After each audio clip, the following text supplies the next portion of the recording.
Hello guys, welcome back to another video. This time we have President Joe Biden up against Governor of Florida, Ron DeSantis.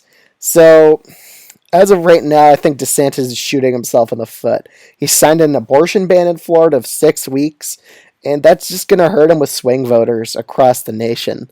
They are going to see that, and that's honestly going to hurt him quite a bit, considering the effects of the pretty much the repeal of Roe v. Wade really benefited Democrats in 2022. It changed the game for them.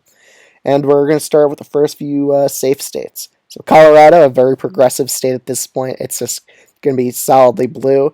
With Alaska, honestly, I'm going to shift it from solid Republican with DeSantis to likely now. I think that abortion ban actually hurts him in a state like this, and he only wins it by 9 points against Joe Biden this time around.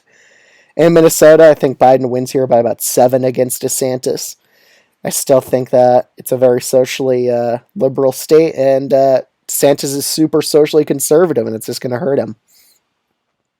In New Mexico, I think it goes down to a 9-point win for Biden here. I think DeSantis makes it a bit more competitive. Virginia, I actually think these are one of the states that the polling shows that DeSantis does a lot better than Trump in Virginia. Biden probably only win the state by 4 points. But it's teetering to that likely category as well. But for now, I'm putting as a 4-point Biden victory. In Maine, again, it's a very socially liberal state, and I think Biden's quite favored to win in Maine, and we're going to see a bit of a Democratic trend here. But I think DeSantis still wins Maine second. In New Hampshire, I think, again, I used to have this as a lean blue state. I'm going to shift it to likely blue at this point. That abortion ban will definitely hurt DeSantis up in New Hampshire, and I think that'll make him lose the state by 6 points to Joe Biden. In the next state, Florida, I'm going to put it as a safe Republican state. It's his home state. He'll definitely carry it by at least 10 points against Joe Biden. Probably win it by 11 or sign a number.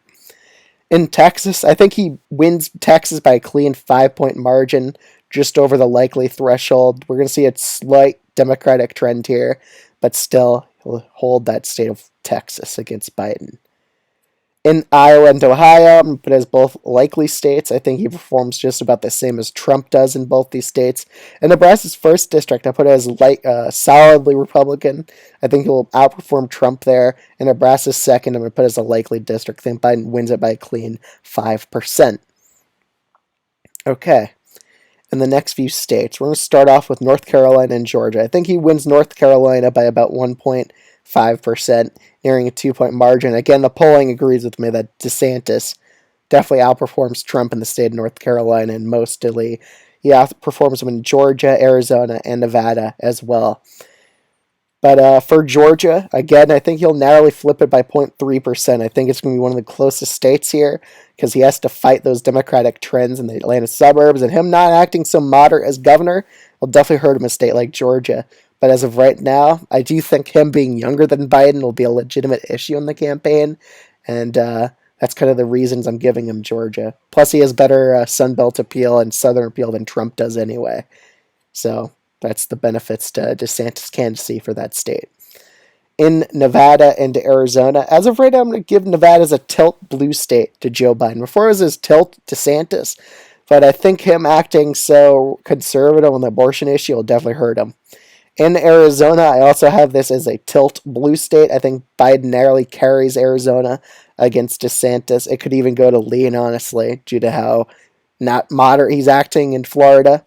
So I'm going to put that as a Biden plus, let's say 0.8. Well, Nevada is about a 0.5 for Biden. So that's the differences there.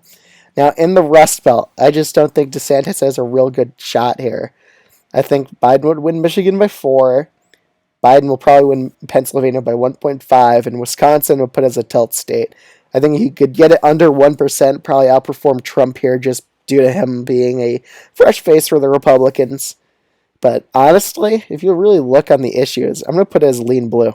I'm reconsidering that because, again, that abortion ban will definitely hurt him in a state like Wisconsin.